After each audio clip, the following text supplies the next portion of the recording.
Welcome to my channel. গর্ভধারণ একটি নারীর জীবনে অত্যন্ত গুরুত্বপূর্ণ অধ্যায়, কিন্তু কোনো কোনো ক্ষেত্রে নারীদের গর্ভধারণের সমস্যা হয়। আবার অনেক সময় গর্ভধারণ হলেও সেটি মিসক্যারেজ হয়ে যায়। তাই সুস্থ একটি গর্ভধারণ নিশ্চিত করতে হলে আগে থেকেই কিছু প্রস্তুতি নেওয়া অত্যন্ত জরুরি। এই প্রস্তুতিকে বলা হয় প্রি কনসেপশন কেয়ার বা গর্ভধারণের পূর্ব যত্ন, যা গর্ভবতী মা ও আগত সন্তানের সুস্বাস্থ্য নিশ্চিত দিতে সক্ষম।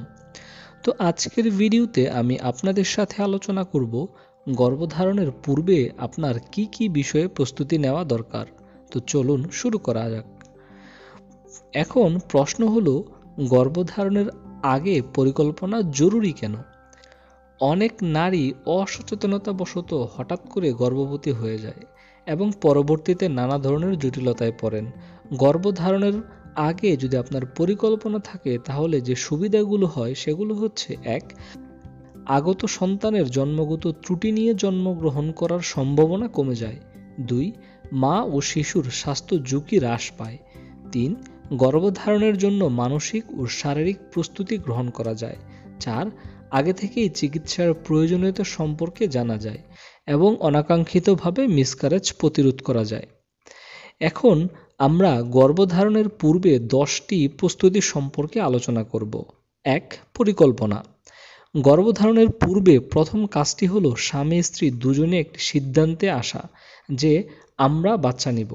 জব কেরিয়ারের সাথে তাল মিলিয়ে 20 বছরের পর থেকে 32 বছরের মধ্যে আপনার সন্তান নেওয়ার পর্বটা কিন্তু শেষ করতে হবে, কারণ 35 বছরের পরে গর্ভধারণের বেশ ঝুঁকিপূর্ণ। আবার অনেকেই অনাকাঙ্ক্ষিত গর্ভধারণ হলে সেটি মিসক্যারেজ করে ফেলেন, এতে পরবর্তীতে বাচ্চা নিতে জটিলতা তৈরি হতে পারে। তাই গর্ভধারণের পরিকল্পনা করা উচিত। এর পাশাপাশি আপনাকে জানতে হবে কখন মিলন করলে বাচ্চা হবে এবং সেই অনুযায়ী মিলন করতে হবে। সাধারণত আপনার মাসিক যদি নিয়মিত হয় তাহলে মাসিকের 10 থেকে 20তম দিনগুলোতে আপনি মিলন করলে গর্ভধারণ করতে পারবেন ইনশাআল্লাহ। কিভাবে গর্ভধারণের সঠিক সময় বা ওভুলেশনের সময়টা হিসেব করবেন, এই বিষয়ে বিস্তারিত ভিডিও রয়েছে আমার চ্যানেলে। আপনি যদি বিস্তারিত জানতে চান তাহলে এই ভিডিও শেষে এবং ডেসক্রিপশন বক্সে আমি ওভুলেশনের ভিডিওর লিঙ্ক দিয়ে দিব, চাইলে দেখে নিতে পারেন। ২. ফলিক অ্যাসিড এবং জিঙ্ক। গর্ভধারণের কয়েক সপ্তাহের মধ্যে বাচ্চা ডেভেলপমেন্ট শুরু হয়। ফলিক অ্যাসিড লোহিত রক্তকণিকা তৈরি করে এবং বাচ্চার ব্রেইন এবং স্পাইনাল কর্ড ডেভেলপমেন্ট করে। ব্রেইন এবং স্পাইনাল কোডে জন্মগত ত্রুটি বা ক্লেফট বা ঠোঁটকাটা রোগ থেকে রক্ষা পেতে ফলিক অ্যাসিড গুরুত্বপূর্ণ ভূমিকা পালন করে। এজন্য গর্ভধারণের 1 থেকে 2 মাস আগে থেকেই ফলিক অ্যাসিড ট্যাবলেট শুরু করা উচিত। বাজারে ফলিসন ট্যাবলেট বা ফলিক জেট অথবা বায়োফল ইত্যাদি নামে আপনি পেয়ে যাবেন। প্রতি রাতে একটি করে ট্যাবলেট সেবন করতে হবে। সাধারণত গর্ভধারণের 12 সপ্তাহ বা 3 মাস পর্যন্ত এটি খেতে হয়। যদি গর্ভধারণের আগে থেকে ফলিক অ্যাসিড শুরু না করে থাকেন তাহলে যত দ্রুত সম্ভব আপনি প্রেগনেন্ট হওয়ার সাথে সাথে ফলিক অ্যাসিড শুরু করতে হবে। মেয়েদের পাশাপাশি পুরুষেরও বাচ্চা নেওয়ার জন্য পূর্বে থেকে জিঙ্ক ট্যাবলেট নেওয়া দরকার। জিঙ্ক শুক্রাণুর গুণগত মান ও পরিমাণ বৃদ্ধি করে, যা সুস্থ বাচ্চাদানে সহায়তা করে। ৩. গর্ভধারণের পূর্বে স্বাস্থ্য পরীক্ষা। গর্ভধারণের পূর্বে কিছু বেসিক পরীক্ষা নিরীক্ষা করে নিলে আপনি বাচ্চা নেওয়ার জন্য কতটা প্রস্তুত সেই বিষয়ে অনেকাংশেই নিশ্চিত হওয়া যায় এবং জটিল রোগ থেকে আগত সন্তানকে রক্ষা করা যায়। যেমন: ১. রক্তের গ্রুপ। স্বামী এবং স্ত্রীর রক্তের গ্রুপ এক হলে কি সমস্যা? যদি স্বামীর রক্তের গ্রুপ পজিটিভ হয় এবং স্ত্রীর রক্তের গ্রুপ নেগেটিভ হয়, সেক্ষেত্রে দ্বিতীয় বাচ্চার কিছু স্বাস্থ্য ঝুঁকি হতে পারে। তাই গর্ভধারণের পূর্বে স্বামী এবং স্ত্রীর ব্লাড গ্রুপটি চেক করে নেওয়া অত্যন্ত জরুরি। ২. Haemoglobin electrophoresis. এই পরীক্ষার মাধ্যমে আপনার আগত সন্তানের থ্যালাসেমিয়া নামক জটিল রোগটি হবে কিনা সেই বিষয়ে জানতে পারবেন। এই দুইটি বিষয়ে বিস্তারিত ভিডিও রয়েছে আমার চ্যানেলে, চাইলে আমি লিঙ্ক ডিসক্রিপশন বক্সে দিয়ে রাখবো, দেখে নিতে পারেন। ৩. HBsAg বা হ্যাপাটাইটিসের পরীক্ষা। গর্ভধারণের পূর্বে হ্যাপাটাইটিসের পরীক্ষা করে নেওয়া উচিত। মা অথবা বাবার এই সমস্যা থাকলে সন্তানের কিন্তু গর্ভধারণের সময় হ্যাপাটাইটিস বিতে আক্রান্ত হতে পারে। তাই গর্ভধারণের পূর্বে পরীক্ষা করে টিকা নেওয়া উচিত। ৪. হিমোগ্লোবিন। রক্তের হিমোগ্লোবিনের মাত্রা কমে গেলে গর্ভধারণের আগেই চিকিৎসা নেওয়া জরুরি। অন্যথায় গর্ভের সন্তানের জন্মগত ত্রুটি নিয়ে জন্মগ্রহণ করতে পারে। 5. Thyroid function test. রক্তে থাইরয়েডের হরমোনের মাত্রা কম অথবা বেশি হলে গর্ভধারণের সমস্যা হয়, এমনকি গর্ভধারণ হলেও সেটি মিসক্যারেজ হয়ে যেতে পারে। এবার আলোচনা করব খাদ্য ও পুষ্টি পরিকল্পনা নিয়ে।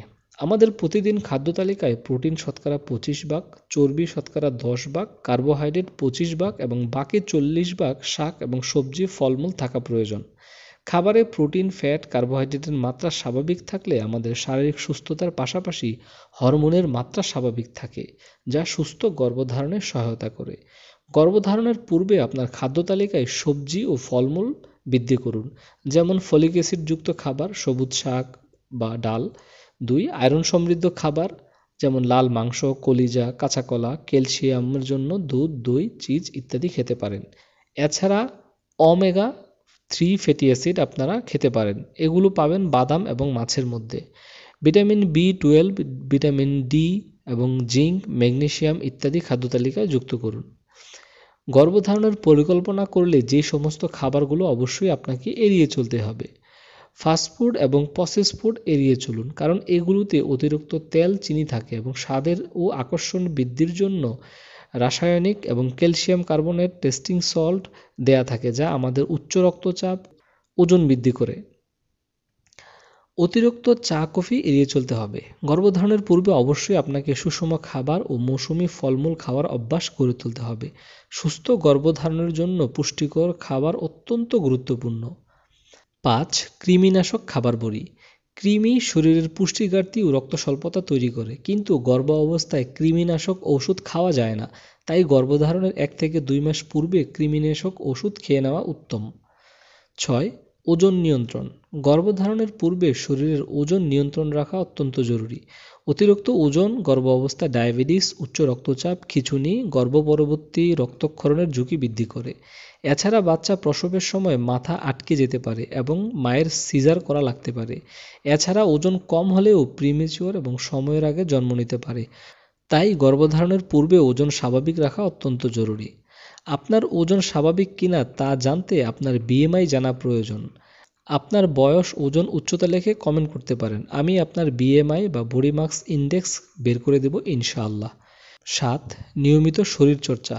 গর্ভধারণ, বাচ্চা প্রসব এই ব্যাপারগুলোর জন্য আপনাকে শারীরিক ও মানসিকভাবে প্রস্তুতি নিতে হবে, আর এই প্রস্তুতির জন্য ব্যায়াম অতি গুরুত্বপূর্ণ।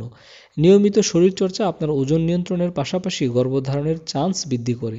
এছাড়া ব্যায়াম ডিপ্রেশন কমিয়ে মানসিক স্বাস্থ্যকে সুস্থ রাখতে সহায়তা করে। নিয়মিত ব্যায়াম করলে আপনার নর্মাল ডেলিভারি হওয়ার সম্ভাবনা বৃদ্ধি পায়। 9. স্মোকিং এবং ড্রিঙ্কিং। ধূমপান ও মদ্যপান শুধু স্বাস্থ্যের জন্য নয়, গর্ভ অবস্থার জন্যও ক্ষতির কারণ। ধূমপান ও মদ্যপানের কারণে ছেলেদের শুক্রাণুর গুণগত মান ও পরিমাণ কমে যায়, যা গর্ভধারণে বাধা প্রদান করে। এমনকি বাচ্চার ওজন কম নিয়ে জন্মানো, প্রিমেচিওর বেবি হওয়া, জন্মগত ত্রুটি নিয়ে জন্ম নিতে পারে এই ধূমপান এবং মদ্যপানের কারণে। তাই বাচ্চা নেওয়ার আগে আপনার পার্টনারের ধূমপান বন্ধ করুন। 10. রোগজনিত সমস্যা। আপনার যদি কোনো দীর্ঘমেয়াদী রোগ, যেমন যক্ষ্মা, ডায়াবেটিস, উচ্চ রক্তচাপ, থাইরয়েডের সমস্যা, অনিয়মিত মাসিক সমস্যা অথবা কোনো রোগের জন্য ওষুধ খেতে হয়, এবং যদি আপনার ইতিপূর্বে কোনো গর্ভপাত হয়ে থাকে, তাহলে অবশ্যই একজন গাইনি চিকিৎসকের পরামর্শ নেওয়া উচিত, কারণ এগুলো বাচ্চা নেওয়ার সম্ভাবনা কমানোর পাশাপাশি গর্ভপাতের ঝুঁকি বৃদ্ধি করে, তাই এগুলোর আগে অবশ্যই প্রস্তুত থাকা উচিত।